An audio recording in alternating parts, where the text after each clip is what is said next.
Ladies and gentlemen, good day and welcome to the Brigade Hotel Ventures Limited Q1 FY26 earnings conference call. As a reminder, all participant lines will be in the listen-only mode, and there will be an opportunity for you to ask questions after the presentation concludes. Should you need assistance during the conference call, please signal an operator by pressing star then zero on your touch-tone phone. Please note that this conference is being recorded. I now hand the conference over to Ms. Nirupa Shankar, Managing Director of the company. Thank you, and over to you, ma'am. Good afternoon, everyone, and thank you for joining us for the first earnings call of Brigade Hotel Ventures following our IPO.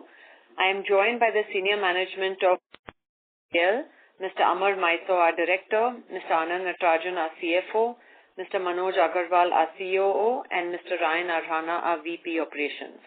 We are pleased to announce that our portfolio has grown by 22% in revenue and 24% in EBITDA for Q1 of FY26 compared to the same quarter last year. Bangalore and Chennai performed as per expectations with a 12 and 13% year-on-year RevPAR growth respectively. The GIFT City market in Gujarat is gaining momentum and with sustained demand driven by increased development activity and the entry of high pedigree IT and finance companies. Our hotel in GIFT City delivered a 44% RevPAR growth for the quarter. Our hotels in Mysore continue to perform in line with market trends, maintaining healthy occupancy levels. A special mention to our newly launched Ibis Styles in Mysore, which is ramping up and managed to achieve a 68% occupancy in just its third quarter of operations. Our F&B revenue recorded good growth with a significant increase of 32% year-on-year. Looking ahead, we anticipate continued growth in this segment with plans to relaunch multiple outlets with refreshed positioning before the end of the fiscal year. Industry-wide, the quarter witnessed moderate hospitality demand impacted by seasonal softening and geopolitical tensions across borders. However, our portfolio has shown resilience and steady growth. This is primarily due to the disciplined rate management and our ability to capture event-led demand spikes during the quarter. The hotel growth is expected to accelerate through the remainder of FY26, supported by sustained corporate and MICE demand and further fueled by events, festival travel, and longer leisure stays. While international travel continues its steady recovery, our focus remains on attracting domestic travelers through value-driven customized experiences.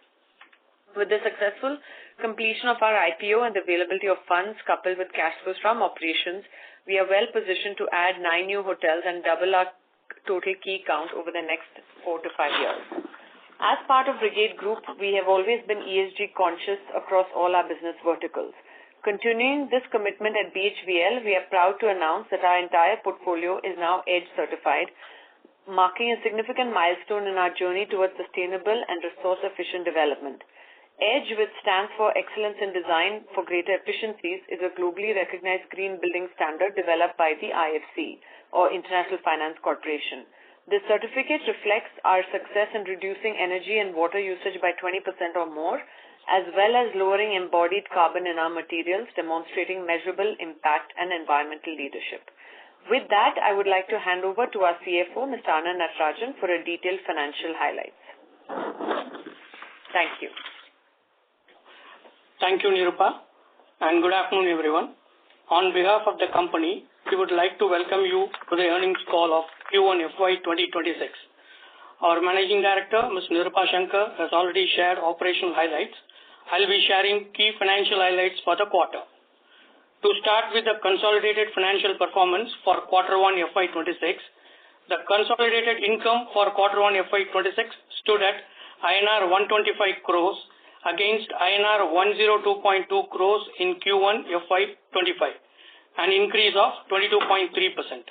The consolidated EBITDA for Q1 FY 20, EBITDA margin for the Q1 FY 26 stood at 33.4% against 32.9% in Q1 FY 25, an increase of 56 basis points. Consolidated PAT was INR 7.2 crores versus a loss of 5.8 crores for the same quarter last financial year. Consolidated PAT after minority interest stood at 6.2 crores as compared to a loss of 4.9 crores in Q1 FY 25.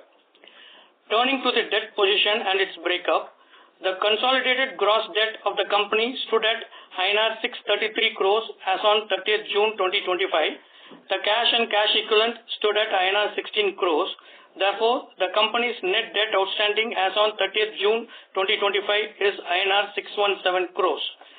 Based on the object of the issue, we have repaid the entire institutional debt of INR 468 crores. With the continued robust cash flow from operations and availability of IPO funds, the company has strong liquidity position to meet its expansion plans. With this, I will hand it back to the moderator for questions. Thank you. Thank you very much, sir. Thank you very much, ma'am. We will now begin the question and answer session. Anyone who wishes to ask a question may press star and one on their touchtone telephone. If you wish to remove yourself from the question queue, you may press star and two. Participants are requested to use handsets while asking a question. Ladies and gentlemen, we'll wait for a moment while the question queue assembles.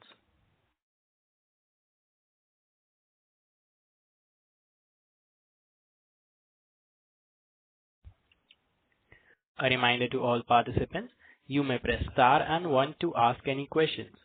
We have a first question from the line of Abhidev Chattopadhyay from ICICI Securities. Please go ahead. Yeah, good afternoon, everyone. My first question is on our upcoming pipeline of hotels. You've given a plan to double our hotel pipeline over the next 2 years.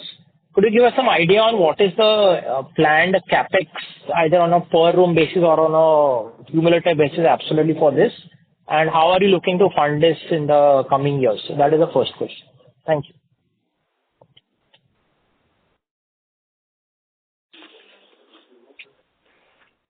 Yeah, thank you, Adidev. So basically, this will be funded through debt and internal accruals. The capex that is required varies from hotel to hotel. While we are not in a position to give the exact amount of overall capex requirement for all the 9 hotels, what we can say is on average, construction cost for brands such as Fairfield is around 65 lakhs a key. That is the cost of construction per key.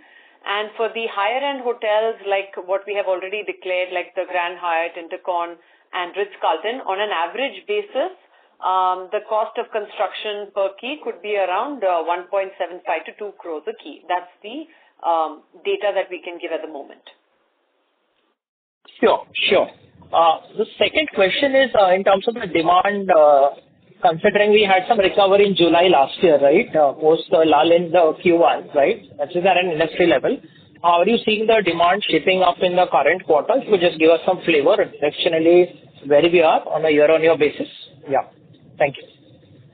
Yeah. So this year is going as per plan, I would say. As you know, with the hotel industry, H1 is generally a slower half H2 part of the year. But we expect that the second quarter to also go as per expectations. I mean, I'm happy to say that there was good recovery in Q1 despite the geopolitical issue. But in Q2, we are seeing healthy demand as we expect to see in Q2 of every fiscal year. So it will be a little lower than what we typically see in Q3 and Q4, but it's going as per expectations. Sure. And just to follow, any impact of any festivals or anything on the business hotels part or no? If you could quantify on YOY basis, if there is any, because sometimes it does tend to impact the demand on the business side. Not on the leisure, of course, but that's what. Yeah. So typically, if you look at October, you have Dasra and Diwali coming in the same month. So it is likely that we will see lower occupancies for the month of October because Dasra and Diwali come in month and there are long weekends. So typically we do expect to see a drop during that time. But November and December should be robust months and hopefully will make up for whatever reduction we see in October. Sure. Fine. Thank you. I'll come back in the if I have more questions. Yeah. All the best. Thanks. Thank you. A reminder to all participants, if you wish to ask any questions, you may press star and one. We have our next question from the line of Raghav Malik from Jefferies. Please go ahead. Yeah, hi. Am I audible? Yes, sir. We can hear you. Okay, sure. So thank you for the opportunity and congrats on a good set of numbers. The first question was just on the pipeline. It appears that most of the hotels are a bit more on the premium side. So is there like some significant change in RevPAR that we can kind of expect moving forward or in ARRs as we add these slightly more premium hotels? Yes, I think going forward, with the kind of portfolio we have, the kind of ARRs that we can see or that we expect to get once the hotels come up will be significantly higher than our current average ADRs. As you know, the current portfolio has quite a few hotels in tier 2, tier 3 markets, so where the rates are much lower, I would say around 5,000, 5,500 for some of the hotels in tier 2 and tier 3 markets. But once the new hotels come up, they're all in the 5-star luxury deluxe category, and we expect that the portfolio will see a significant increase in the ADR once the new hotels come up. And of course, RevPAR. Okay, understood. And just some clarity on the F&B mix for the quarter. So we've seen like a very strong surge in F&B versus room revenue, 32% as per your PPT. So is there any specific reason for that, or is that something that we can expect on a going forward, similar trend kind of going forward? Yeah. So currently, F&B contributes about 33% of our overall top line. And of course, last quarter, we saw a healthy growth of 32% from the previous quarter. There were a couple of large-scale events that the hotel was awarded. I mean, these are all outdoor catering events. And, this is business that we do want to go after because with the existing infrastructure, we can enhance the F&B revenue to very good double-digit growth. And this is something we'll go after. But in Q1 particularly, there were some large catering events and MICE events that we were able to get awarded for our properties. Okay, so going forward, the room and F&B mix will be a bit more like the gap would close up a little bit probably. See, the existing infrastructure is the same. We are trying to enhance more F&B revenue because, like I said, this can be increased despite having the same infrastructure. But again, once the new set of hotels come up, when you have more 5-star deluxe luxury category hotels, the F&B contribution to room contribution could be 50-50. Currently, some of our portfolios are in the smart business 5-star and 4-star categories. There, the F&B contribution is generally a lot lower, like 27 to 30%. So on average, our portfolio today currently stands at 33% F&B contribution, but we're very cognizant that F&B is a high growth segment. So we will continue to focus on enhancing the revenues from this segment. And definitely in our new hotels, we plan to add a lot more F&B and MICE. That's how we're designing them. Okay, understood. That's very clear. Thank you. Thank you. Thank you. A reminder to all participants, if you wish to ask any questions, you may press star and 1. Anyone who wishes to ask a question may press star and 1 on their touchtone telephone. We have our next question from the line of Abhishek Shankar from ICICI Securities. Please go ahead. Yeah, hi. Thanks for the opportunity. Am I audible? Yes. Yeah. So I just wanted to know that on your slide number 8, where the occupancy states that there's a 10 bips drop, right? I just wanted to understand that your hotels are concentrated more on south of India. So am I missing something, or is it like what impacted the occupancy there? See, in general, what we did is you will see that our rates for many of our hotels have gone up. It is, so typically what we like to see, and I think what we need to focus on is also a RevPAR growth increase. So in our case, many of our hotels saw double-digit ARR growth rates.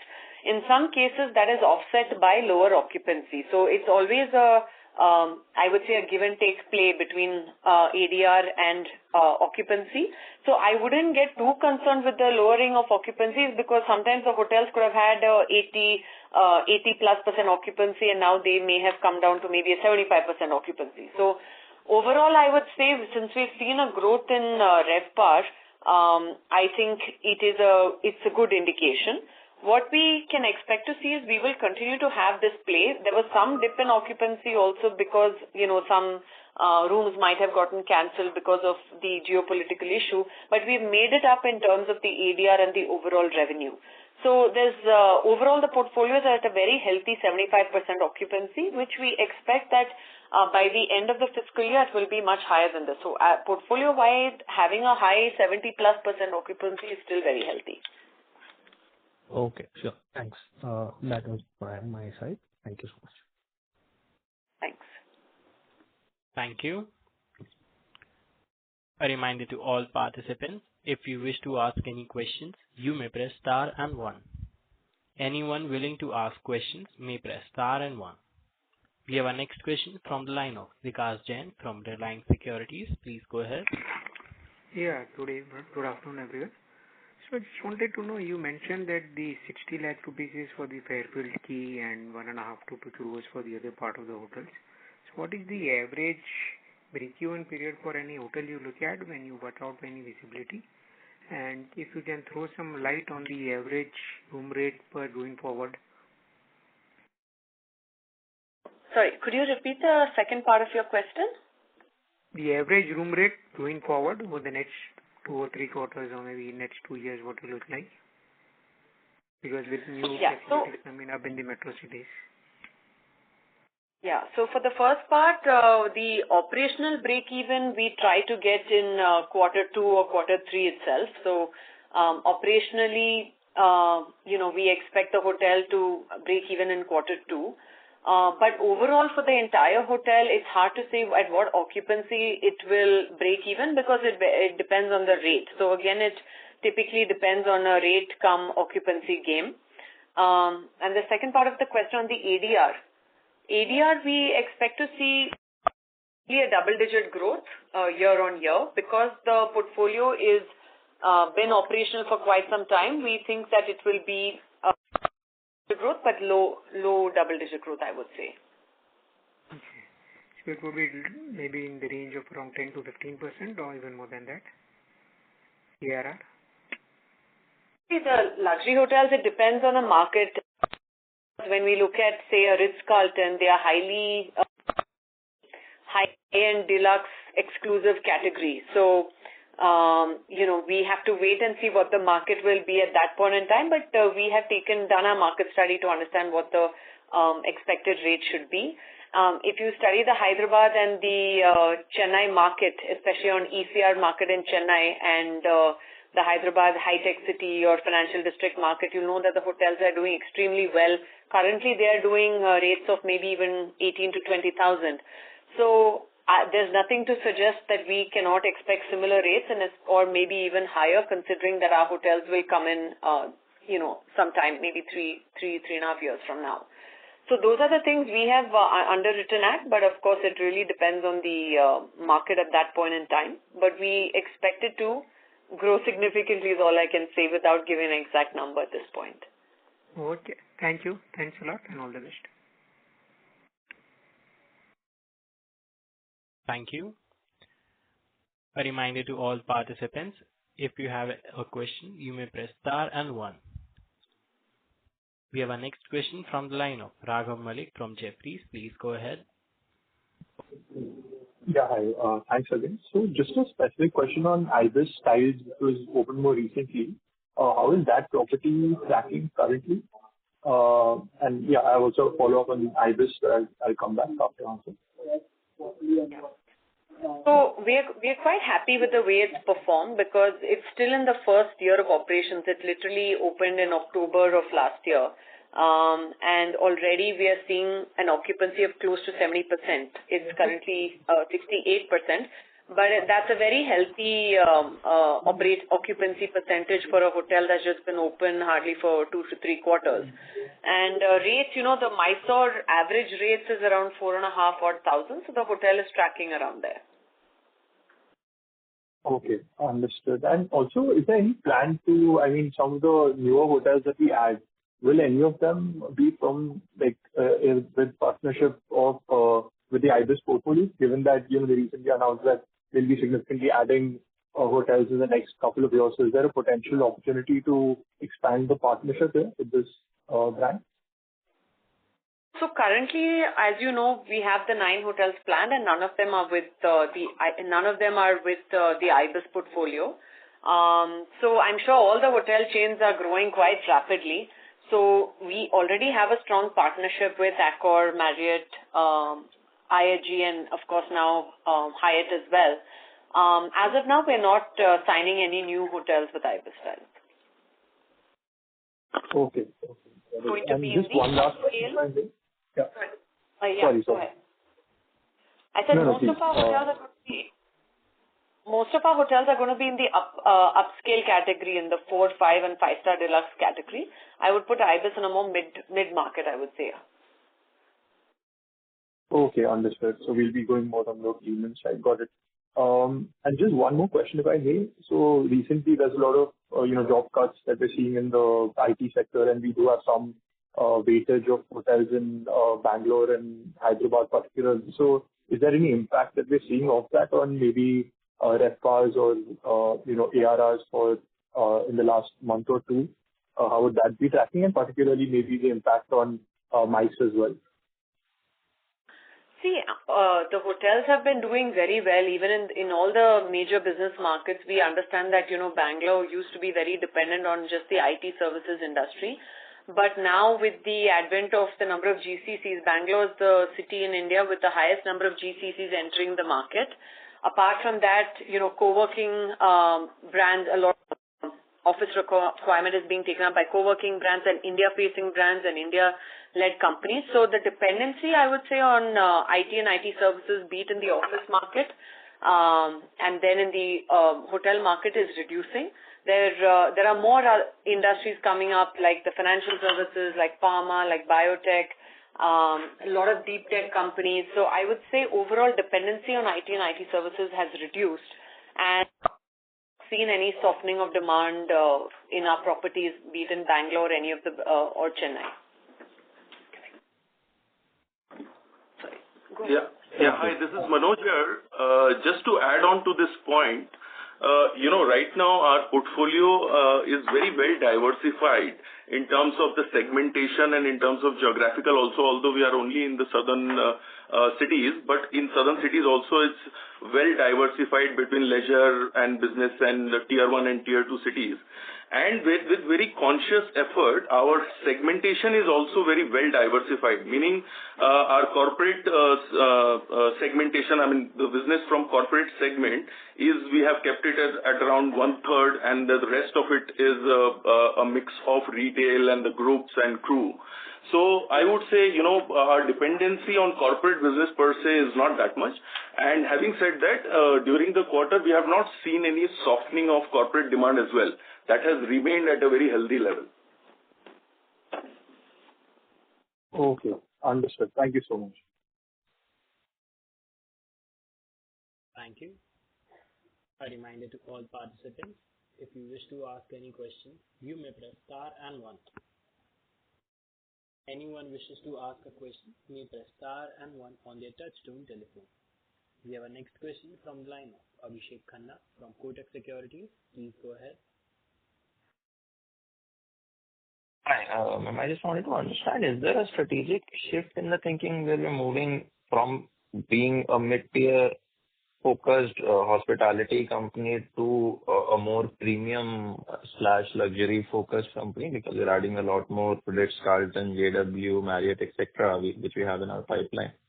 So there seems to be a strategic shift, but is that by choice or by the location of your land parcel / assets where you're building that? Second, if yes, what is the rationale behind that shift? Yeah. See, definitely it's an effort that we have thought about, and what I can say is that typically we are opportunistic about the hotels that we are developing. So if the micro market where we are looking to build makes sense for a 5-star luxury deluxe, then we go ahead and do that. I'm just going to give you the example of, say, the Grand Hyatt Chennai in ECR. I would say pre-COVID, it was not a very strong leisure market. I mean, average ADR was around 8,000 or 9,000 or so. post-COVID market dynamics have changed and the market dynamics have sustained. Many people thought post-COVID leisure would do well only for a short period of time, but it's sustained. And now the rates, say, in that micro market are extremely healthy. They're in the high, and as I mentioned earlier, some much higher, but I'm just giving a conservative number.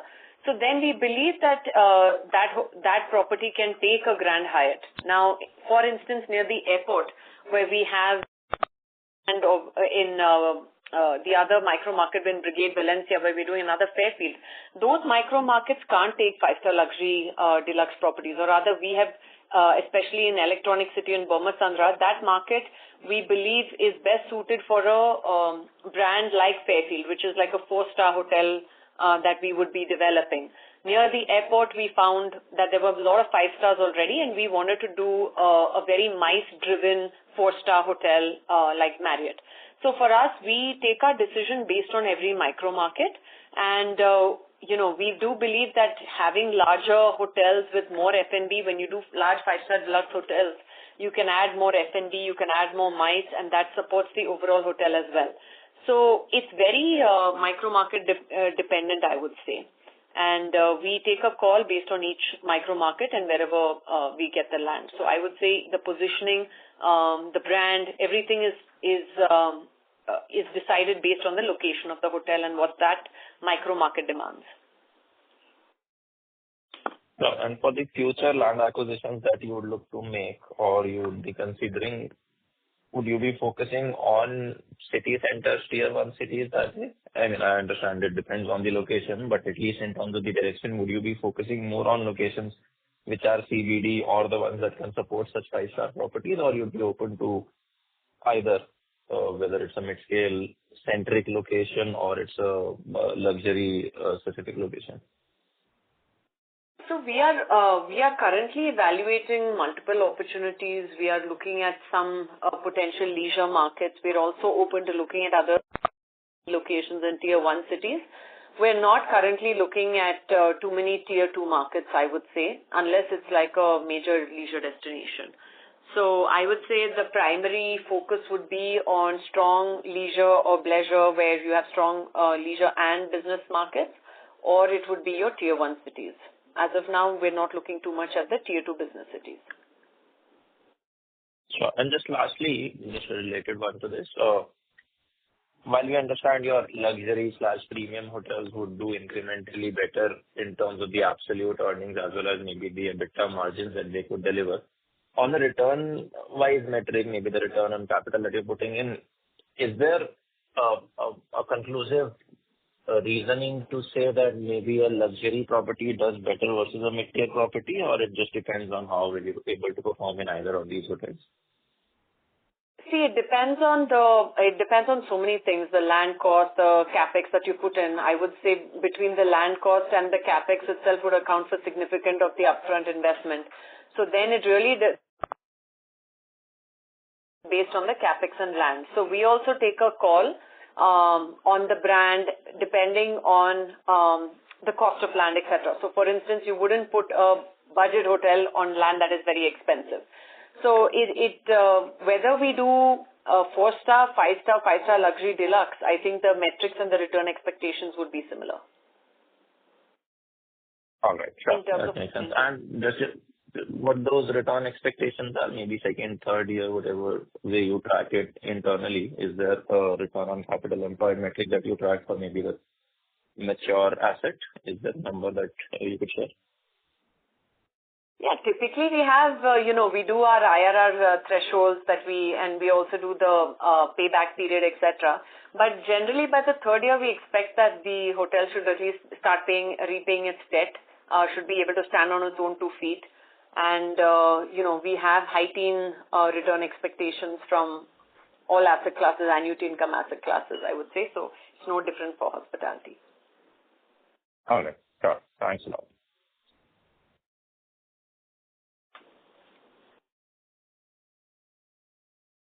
Thank you.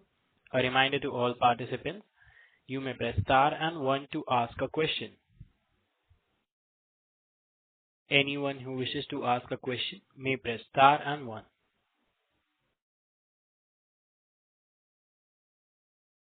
As there are no further questions, I now hand the conference over to Mr. Manoj Agarwal, COO, for closing comments. Yeah. Thank you. Thank you all very much for joining us in this first earnings call post our listing and listening to us about our performance and the growth plans. It has been a great quarter for us as not only we have delivered a strong operational performance, but after our successful IPO closing, we have a strong balance sheet and capital structure to prudently execute our growth strategy. We continue to believe that long-term value in hospitality is created by owning the right assets in the right location and at the right build cost. With a robust development pipeline in place and supportive industry tailwinds to aid the performance growth, we are very well positioned to build on this momentum and create sustained value for all our stakeholders. Thank you all. Thank you very much, and thanks for attending the call. Thank you, sir. On behalf of Brigade Hotel Ventures Limited, that concludes this conference. Thank you for joining us, and you may now disconnect your lines.